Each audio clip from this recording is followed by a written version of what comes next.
한국과 베트남의 관계가 나아질 기미가 전혀 안 보입니다. 우리 국민들이 베트남과의 관계 개선을 원하지 않고 있기 때문에 굳이 우리가 나서서 개선할 필요도 없는 게 사실이죠. 이런 분위기에서 베트남 정부가 이성을 잃는 바람에 한국과의 관계가 제대로 어그러지기 시작했습니다. 베트남 정부는 몇 개월째 경제회복 해결책을 내놓고 있지 못하고 있습니다. 베트남 국민들의 혐한 분위기로부터 시작된 한국 대기업들의 베트남 철수로 베트남 현지인들은 경제 위기를 직격탄으로 맞기 시작했습니다. 지난번 영상에서 말씀드렸던 것처럼 처음에는 한국 기업 책임론에 불과했습니다.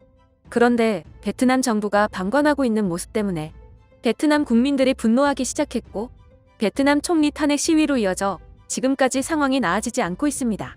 베트남 정부는 군사력까지 동원하면서 시위를 진압하려 했지만 효과가 나오질 않았고 시위는 수도인 하노이까지 번지면서 국가 전체가 마비됐습니다. 총리는 탄핵할 입장이 전혀 아니고 이 와중에 국민들은 계속 탄핵을 외치고 있어서 결국 베트남 정부는 이성 잃은 판단을 하게 됩니다. 베트남 현지 언론들은 판민진 총리가 혐한 분위기를 고려하여 한국인의 베트남 입국 금지를 명령했다고 보도했습니다. 이 모든 문제를 또다시 한국에 뒤집어 씌움으로써 베트남 몰락의 원인을 한국으로 굳히기에 돌입했다는 겁니다. 판민진 총리의 입장은 황당합니다.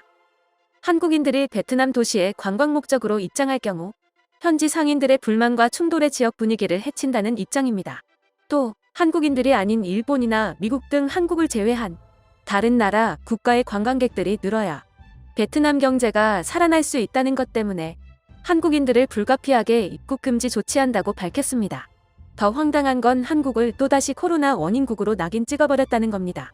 최근 한국에서 코로나 확진자가 급증함에 따라 베트남 국민들의 안전을 위해 입국 조치하는 것도 있다는 베트남 정부 성명이 발표되면서 한국을 향한 여론이 다시 한번 안 좋아지기 시작했습니다. 그러나 판민진 총리가 원한 것과는 완전히 다른 방향으로 결과물이 나오기 시작했습니다. 베트남 국민들은 오히려 판민진 총리를 향한 불만이 더욱 고조되고 있습니다. 관광객을 차단해버릴 경우 베트남 서민들의 경제가 직격탄을 맞는다는 겁니다. 너무 당연한 이야기입니다. 베트남 관광객들 중 한국인 비중은 70%나 될 정도로 많습니다. 정부 차원으로 이걸 차단해버리면 70%의 관광객이 당장 사라지는 것이기 때문에 베트남 상인들의 경제가 직격탄을 맞는 건 당연한 순서입니다. 이 때문에 베트남 관광지 상인들이 대규모로 반발하면서 오히려 시위 세력만 더 키우는 꼴이 되었습니다. 다낭시 상인회는 베트남 정부의 국민들을 살피지 않는 정책까지는 이해하려고 노력했다. 그러나 국민들의 삶까지 피폐해지게 만들도록 노력하는 모습에 대체 어느 나라 정부인지 분간이 안 간다. 시위는 계속될 것이다라는 입장을 밝혔습니다. 베트남 정부는 뒤늦게 해당 성명 발표를 철회하기로 했으나 이미 늦었습니다. 우리 외교부는 베트남 정부의 이러한 발표가 있은 직후 대응 성명을 발표했습니다. 우리 외교부는 반대로 베트남인들의 입국을 모두 금지시키고 베트남 체류자들까지 모두 강제 송환 조치하겠다는 발표를 했습니다. 우리 외교부는 베트남의 무례한 외교를 지켜보면서 베트남인들이 한국에서 경제활동을 하여 이득을 취하는 행위를 두고 보는 건 우리 국민을 위한 도리가 아니라는 판단을 내린 것으로 전해졌습니다. 이로 인해 이번 달 말까지 체류자를 모두 강제 송환하겠다는 조치를 밝혔습니다. 체류자들은 정부에 등록되어 있는 정보에 따라 각 지자체 및 대사관들이 나서서 직접 송환 조치할 것으로 보입니다. 이에 불복할 경우 법에 따라 처리하겠다는 지침까지 내세우면서 강경한 입장을 보였습니다. 더 큰 문제는 불법 체류자입니다. 불법 체류자들은 강제 송환할 방법이 마땅치 않은데요. 우리 정부는 그래서 전국에 있는 공장 및 공사 현장에서 베트남 불법 체류자를 고용할 경우 해당 업주에 대한 처벌도 강화하겠다고 밝혔습니다. 대신 이를 대체할 만한 정책도 동시에 발동한다고 합니다. 베트남인들은 저렴한 임금 때문에 채용되는 경우가 많습니다. 이 때문에 지금 일자리가 필요한 우리 국민 또는 베트남을 제외한 다른 외국인들을 정부 일자리 찾기 프로그램으로 매칭하여 베트남인을 대신할 수 있도록 정부 차원에서 돕겠다는 겁니다. 공장 업주들은 오히려 환영한다는 입장을 보였습니다. 베트남인들 중 상당수가 불법 체류자라는 점에서 법의 심판을 계속해서 두려워해야 한다는 점, 그리고 이들이 불법 체류자라는 사실을 숨기는 것이 대부분이기 때문에 업주들은 꼼짝없이 당할 수밖에 없는 구조였다는 점이 모두 해소된다는 것에서 환영했습니다.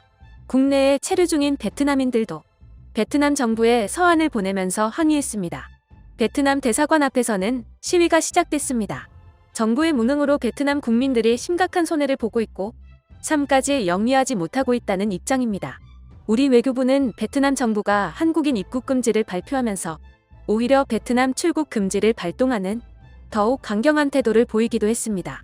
최근 인천공항에서 일어난 베트남인의 우리 공항 직원 폭행 사건 이후 인천공항은 베트남발 한국행 항공편, 한국발 베트남행 항공편을 받지 않겠다고 선언했습니다.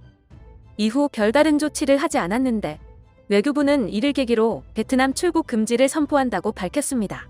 이에 따라 우리 공항에서 베트남행 비행기를 타는 것은 불가능하고 베트남 여행을 가려면 중국이나 일본을 경유하여 가는 방법밖에 없었습니다. 그러나 외교부 차원에서 베트남 출국을 금지시키면서 특별한 사유가 아닌 이상 베트남에 갈 수는 없을 걸로 전망됩니다. 대신 우리 정부는 베트남 현지에 있는 교민들을 배려했습니다. 베트남 현지 교민들을 제외 대상에 포함시키면서 고향을 마음껏 왔다 갔다 할 수 있도록 한 것입니다. 현지 교민들은 또 베트남 현지에서 정착한 경제인들로 이를 무자비하게 차단해버리면 우리 국민들의 삶까지 영향을 주기 때문에 인도적 차원에서 배려한 것이라고 밝혔습니다. 베트남 총리는 더 이상 돌파구를 찾기 어려워 보입니다. 우리 외교부의 결정에 따라 주변국들도 하나둘 베트남 거리 두기를 시작했기 때문입니다. 미국 정부는 베트남행 비행편을 줄이고 베트남 여행 교류를 줄여나가겠다는 방침을 밝혔습니다. 베트남과의 교류를 서서히 단절하겠다는 겁니다. 일본도 베트남 여행을 자제하라는 권고를 내렸습니다. 최근 일본은 베트남과의 경제 수교 약속을 철회하기도 했는데 이 영향으로 베트남에 갈 경우 범죄의 대상이 될 수 있기 때문에 위험 수담을 줄이고자 내린 조치라고 밝혔습니다. 베트남 총리는 바로 반박했습니다.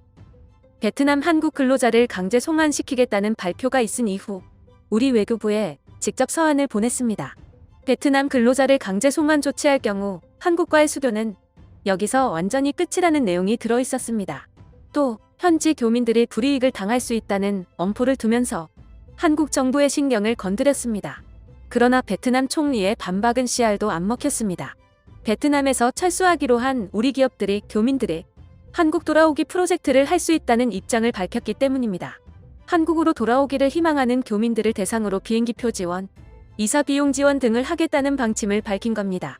외교부도 즉각 응답했습니다. 우리 기업들의 뜻에 따라 교민들 송환이 필요할 경우 정부 차원에서도 지원하겠다고 밝혔습니다. 베트남 총리는 어떻게든 한국으로 넘어오려고 발악을 했지만 그 어떠한 방법도 통하지 않았다는 겁니다. 베트남은 당장 한국인 노동자들을 대상으로 노동허가서와 임금증명서 등의 발급을 중단하는 조치를 취했습니다. 베트남 정부 나름대로 강경하게 대응하고 있다고 생각하겠지만 정작 그 어떠한 영향도 없는 상황이라 베트남 정부는 연일 당황하는 눈치입니다. 공산국가답게 현지 언론들이 직격탄을 날리지는 못하고 있지만 눈치 보는 듯한 모습을 계속 보이고 있습니다. 현지 언론들은 베트남 정부의 해결책이 계속 나오고 있다. 현지인들의 반응은 아직 더 지켜봐야 할 것 같다면서 아직 현지인들이 정부의 해결책과 태도에 동의하고 있지 않다는 걸 간접적으로 드러냈습니다. 판민진 총리는 스트레스를 이기지 못하고 잦은 사퇴할 것으로 보인다고 현지 소식통은 전했습니다. 제가 준비한 소식은 여기까지입니다. 영상이 도움되셨다면 구독과 좋아요를 잊지 말고 눌러주세요.